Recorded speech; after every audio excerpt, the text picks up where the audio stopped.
Et plus proche de nous encore, 10-11 mars dernier, c'est pas loin, hein. Donc des vidéos ont circulé parmi dans les réseaux sociaux et ont montré, n'est-ce pas, ont identifié des VDP, ou en tout cas comme tels, qui assassinent des civils peu en l'occurrence, dans les localités de Solenzo, dans cette région donc de la Boucle du Monde. Vous voyez, j'illustre là juste rapidement quelques éléments pour que nous comprenions bien que nos forces d'armée, de défense et de sécurité et les VDP, qui sont censés d'abord protéger les populations, en fait, et sont à plusieurs égards et dans plusieurs localités, et portés responsables même de l'atteinte à l'intégrité physique et des personnes et des biens. Sans plus tarder, nous allons nous tourner vers Didier Ouedraogo, avec qui nous allons commencer. Bonsoir Didier. Dites-nous, en français facile, de quoi parle-t-on? À quoi fait-on allusion quand on évoque les exactions et les exécutions sommaires? Moi, je pourrais dire bonsoir à tout le monde, bonsoir à toutes et à tous, en tout cas, et merci d'être venus ce soir pour que nous puissions nous entretenir ensemble. Mais pour répondre à votre question, Monsieur Younous, une exaction ou une exécution extrajudiciaire consiste en fait en la privation de la liberté ou dans un dommage causé sans raison justifiable, en tout cas, envers une personne, un groupe de personnes pouvant aller du dommage physique, matériel, accompagné donc souvent de violence, et à l'assassinat ciblé, soit par des autorités gouvernementales, leur fer de lance, ou bien des hommes de main, ou soit par des individus ou des groupes d'individus. Si vous voulez, donc aujourd'hui, des terroristes. Ces actes-là ont lieu sans procédure judiciaire, si vous voulez, ni procès légal. Ce faisant, c'est des actes qui sont orchestrés par-dessus toute disposition constitutionnelle et par-dessus le droit positif en vigueur dans un pays. Si vous voulez, ces actes aussi sont posés en dehors de tout cadre juridique et constituent donc en fait une entorse totale à la loi. Ça ouvre en fait la voie à l'arbitraire. Ça offre aussi très peu de recours juridiques aux victimes et à leurs proches. En fait, on crée là ici une forme d'injustice, de justice parallèle, qui est en réalité une forme donc de détournement de la justice. Et globalement et très souvent, les exactions et les exécutions sommaires et touchent souvent ou ont possible les figures influentes du monde politique, syndical, les dissidents religieux, sociaux, etc. Et toute personne, si vous voulez, ou groupe de personnes qui constituent un obstacle et dans un moment donné, selon donc, la politique en place. Donc en réalité, nous vivons dans cette situation avec donc pour cible tout ce qu'on peut désigner de manière grossière comme étant ennemi, n'est-ce pas, donc et des pouvoirs en place, ou bien donc des groupes armés terroristes, puisque eux aussi ils passent aussi par ces mêmes modes de travail, en tout cas dans la guerre. En somme, en fait, ce sont des actes de non-droit qui bafouent les principes du droit international et du droit constitutionnel. Quand j'évoque le droit international, j'entends ici le droit international humanitaire qui est le droit de la guerre, en fait, qui a des principes précis qu'on doit aussi respecter en cas de conflit. Voilà globalement et peut-être en français facile ce que je pourrais dire pour introduire un peu et ce qui constitue donc le fil conducteur de notre conversation de ce soir. Merci beaucoup. Et quelle appréciation faites-vous de l'évolution de la situation sécuritaire au Burkina Faso? Alors, le thème de la rencontre, comme vous l'avez indiqué et que je viens d'énoncer aussi avec les exactions et les exécutions, en dit long sur la préoccupation qui est majeure aujourd'hui pour tout Burkinabé dans la lutte contre le terrorisme aux 1000 visages au Burkina et dans des États dits du Sahel, des États du Sahel central. On ne saurait pas faire autrement que d'opter donc un tel thème si on voulait esquiver vraiment le débat. On aurait pensé à autre chose, mais ce n'est pas possible de l'esquiver. Donc, si vous voulez, dans la situation actuelle, la précision globale que je ferai, c'est que nous vivons une recrudescence, vraiment une aggravation de la situation sécuritaire au Burkina Faso. Une recrudescence donc des exactions et des exécutions sommaires extrajudiciaires, ça c'est clair. En effet, si vous voulez, il y a plusieurs types d'exécutions. J'avais noté tout à l'heure, donc, deux directions. Il y a la direction d'abord qui est liée totalement au pouvoir dit donc des forces de défense et de sécurité et des VDP. Et il y a aussi, bien évidemment, des exécutions et des exactions qui sont donc, de la responsabilité, en tout cas, donc, de tout ce qu'on appelle le nom des groupes terroristes et au Burkina Faso ou ailleurs.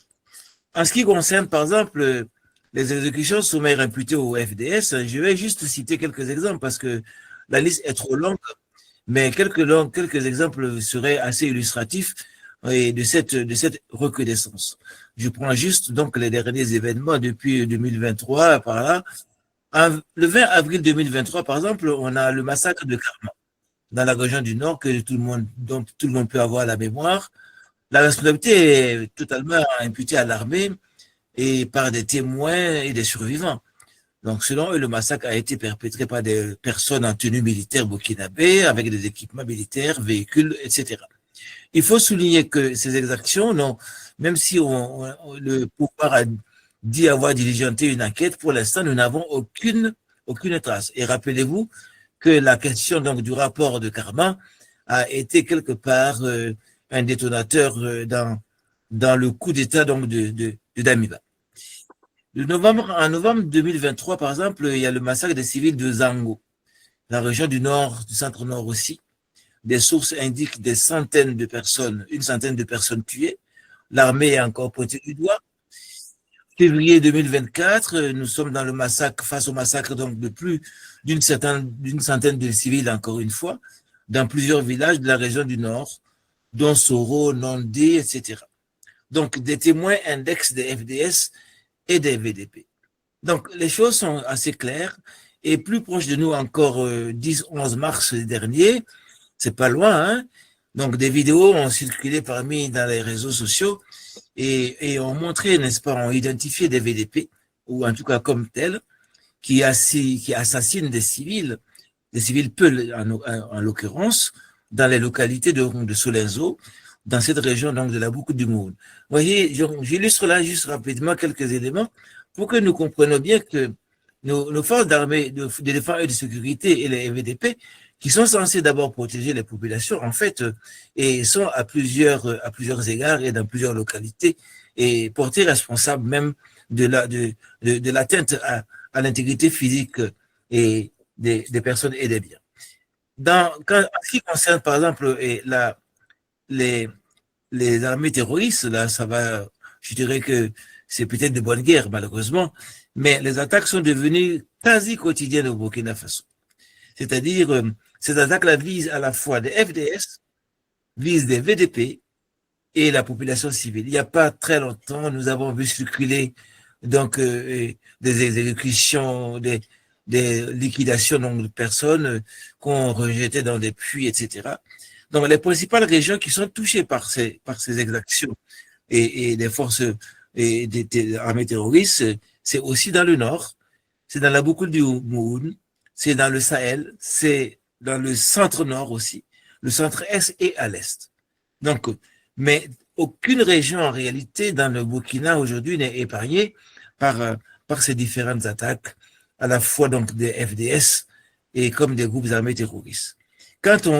Pour continuer un peu sur la litanie macabre et concernant les groupes armés terroristes, le 11 mai 2025, donc il n'y a pas longtemps, nous sommes encore en mai, hein, nous avons eu l'attaque de Djibo dans la région du Sahel.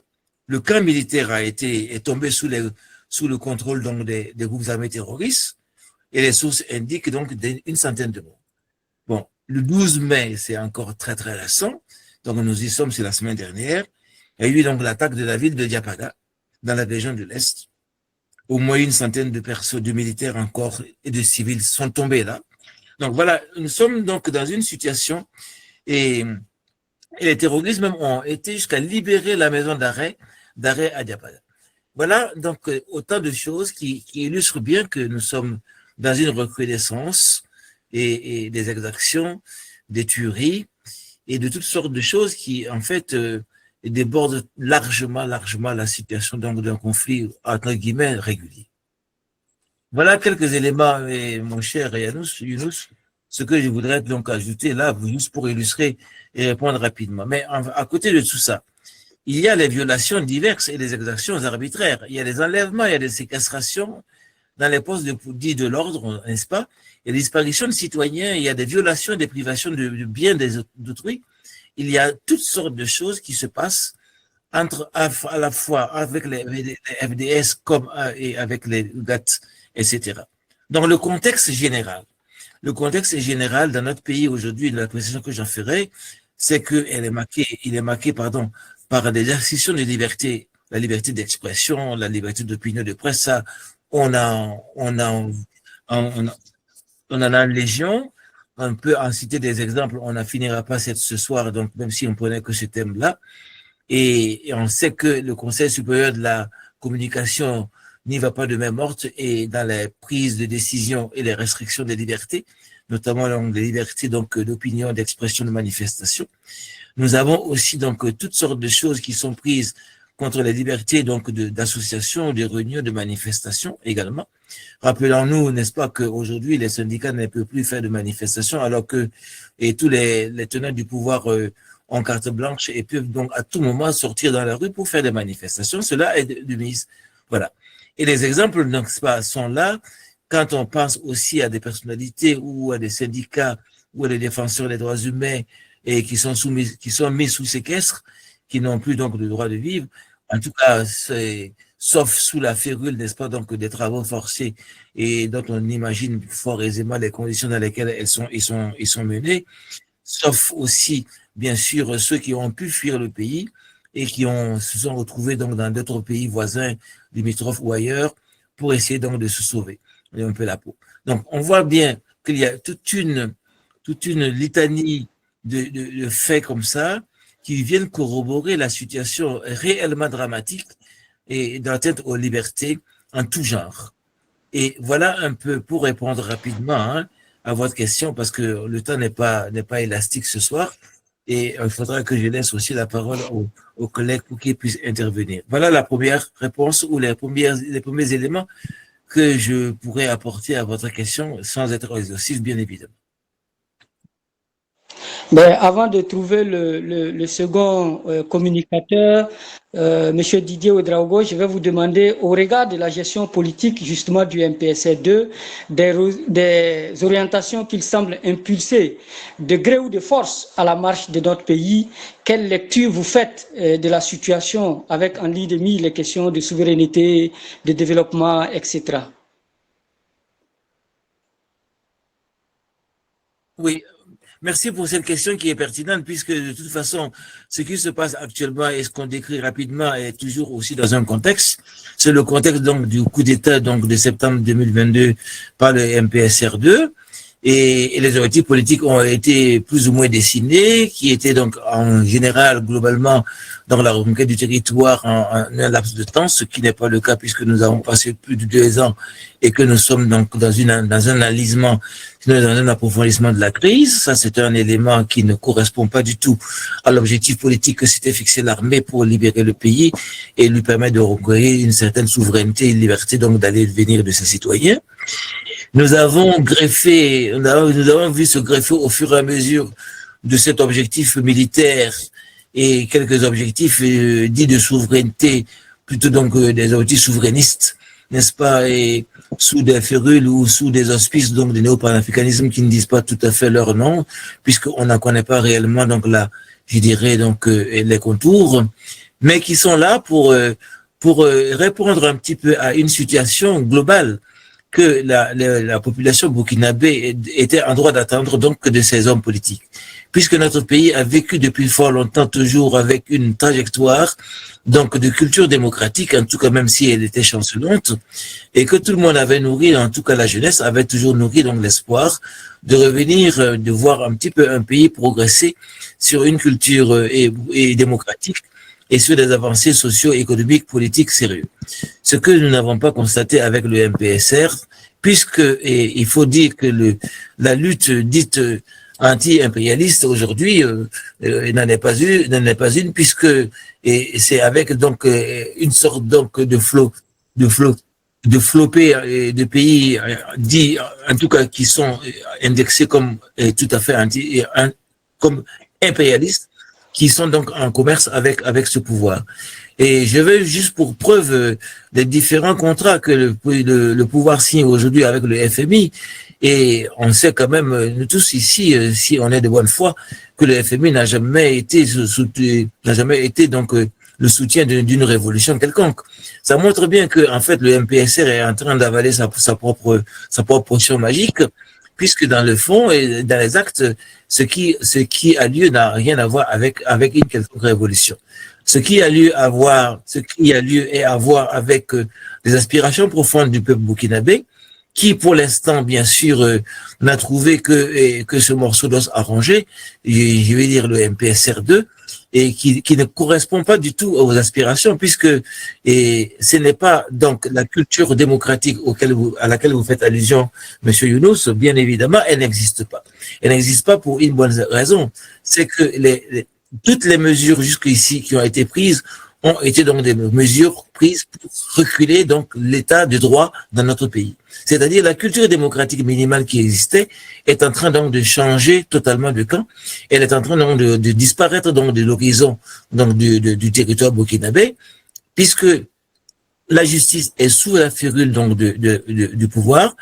Et toutes les décisions sont prises dans les conseils de ministres que patronne, n'est-ce pas, et Ibrahima Traoré, qui prend toutes sortes de mesures à sa guise. Chaque jour que Dieu fait, il prend les mesures qui lui passent par la tête.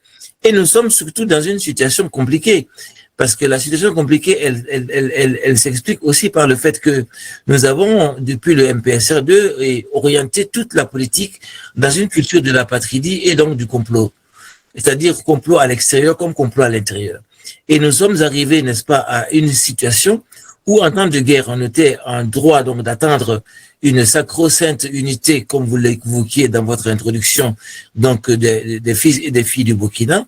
Nous sommes aux antipodes donc de cet appel et donc de toute l'organisation, donc ou de toute politique qui pourrait donc favoriser donc l'union des Burkinabés autour donc d'une lutte d'émancipation réelle, d'une lutte d'abord contre donc un ennemi qui serait donc et les groupes armés terroristes entre autres. Mais contrairement à cette unité, nous voyons plutôt un appel à la division du peuple burkinabé, de la population, puisque il faut quand même pas oublier que même quelqu'un comme Bassolma, qui est un des maîtres d'œuvre, n'est-ce pas, donc de ce pouvoir, et qui a été donc malheureusement de triste mémoire, bien évidemment, et secrétaire général donc, de la CGTB, et aujourd'hui donc l'instigateur, un des instigateurs en tout cas, donc de l'apatridie et donc je dirais même de la correction aux apatrides. Le mot correction est très faible, mais c'est un euphémisme pour dire une chose, c'est que lui-même ce dernier appelle, n'est-ce pas, à ce que ceux qui sont d'accord avec le pouvoir puissent corriger et tous ceux qui sont qui seraient donc qui se mettraient en travers donc du pouvoir, qu'ils soient à l'intérieur comme à l'extérieur du pays, parce que en son âme et conscience, et selon lui, il n'est pas normal que quelqu'un puisse dire et porter une critique quelconque donc à l'égard du pouvoir, alors qu'il porte la nationalité burkinabé. Voyez-vous, nous sommes totalement aux antipodes de tout ce qu'on peut rappeler comme étant une lutte souverainiste, que quand on fait une lutte contre le peuple pour dire qu'on le sauve, on ne sait pas du tout de quoi il s'agit. Je voudrais juste terminer là-dessus et en réitérant, n'est-ce pas, donc, le vrai problème auquel nous sommes confrontés aussi aujourd'hui, c'est la question nationale pour tout dire. La question nationale, c'est quoi? La question nationale, c'est comment sont posées des questions propres à un pays? Quelles sont les forces vives, les forces positives de progrès qu'on met à contribution pour chercher ensemble une solution? Ce qui est le point de départ d'une démocratie. Et je crois que nous en sommes loin, puisque aujourd'hui le pouvoir s'entoure donc de médiocrité et donc juste donc je dirais donc de griots, de courtisans pour gérer le pays. Mais dès lors qu'il y a une voix sérieuse et limpide, critique, de bon sens, qui souhaiterait donc intervenir sur la destinée du pays, cette voie donc est une voie criminelle. Voilà donc où est-ce qu'on en est. Donc on n'a pas tracé le chemin donc de la démocratie. On a même fait un recul et malheureusement de très très forts reculs en arrière par rapport à ce qu'on était, à ce qu'on vivait déjà, même si cela n'était pas du tout viable, du moins n'était pas, mais ce qu'on vivait est préférable, est préférable en tout cas à ce que nous vivons aujourd'hui. Excusez-moi. Merci beaucoup. Merci. Je pense que il n'y a pas de questions directement adressées aux différents panélistes. Cela pourrait signifier aussi que le message était clair et limpide. On va donc passer du côté des panélistes pour faire un dernier tour de table, en commençant bien entendu par Didier Ouedraogo. Monsieur Didier Ouedraogo, vous avez la parole. Merci Younous de me donner la parole. Alors, des éléments sont arrivés sur les réflexions. Je vais juste revenir sur un qui est fondamental. C'est en fait la suite que nous réservons à notre propre rencontre ici ce soir, avec deux volets essentiels. Le premier, c'est d'abord la sécurisation de ceux qui sont en ligne et de ceux qui participent à ce débat, parce que il sera jamais de trop de dire que la situation est compliquée et que plus donc il y aura de la résistance, plus il y aura donc de la colère de l'autre côté. Donc les dispositions doivent être prises, mais à ce sujet-là, il n'y aura pas de réponse en ligne, bien évidemment. Nous reviendrons vers un peu les uns et les autres pour pouvoir réfléchir ensemble sur la manière dont nous devrions pouvoir continuer donc à engager cette dynamique et à l'élargir et à l'approfondir et à la consolider. Ça, c'est un premier élément, bien sûr. Donc, il n'y a pas de réponse précise. Mais le second élément concerne aussi la manière dont nous devrions continuer le travail, parce qu'on est tous conscients qu'il y a une vaste opération donc, de fake news, de lecture de la réalité burkinabé. Donc, il y a une transformation fondamentale de ce qui se passe au Burkina, c'est-à-dire qui inonde les réseaux sociaux de choses qui n'existent pas. Et on sait très bien qu'on est en train donc de rendre IB un héros africain, sinon mondial, contre une lutte dont on ne connaît pas vraiment les tenants et les aboutissants, comme laissait entendre bien sûr David tout à l'heure. Mais il est évident que ça fait des dégâts. Ça fait des dégâts dans la conscience africaine d'une jeunesse qui attend et qui est surtout donc prise au piège par une espèce donc d'un messie qui surgit comme ça dans l'histoire africaine et qui semble donc catalyser toutes ces attentes. Donc, c'est à nous donc de travailler aussi pour développer un réseau parallèle, parce que la guerre de la communication est aujourd'hui une des premières guerres qu'il a su mettre en place, et avec des budgets énormes partout dans le monde et jusqu'aux confins donc du monde. Donc, à nous aussi donc de voir comment on peut s'organiser, aussi chercher des soutiens, des médias, des supports, pour aussi donc faire circuler la bonne information à la population, à la fois nationale et internationale, parce qu'on n'est pas sans ignorer que même au Burkina Faso aujourd'hui, on ne sait même plus, même les compatriotes ne savent même plus ce qui se passe à l'extérieur du monde, sauf ceux qui sont encore branchés. Sinon, la situation même sur notre propre territoire n'est même pas connue donc des Burkinabés. Donc, c'est vraiment une vraie catastrophe et il nous faudrait donc réfléchir sérieusement.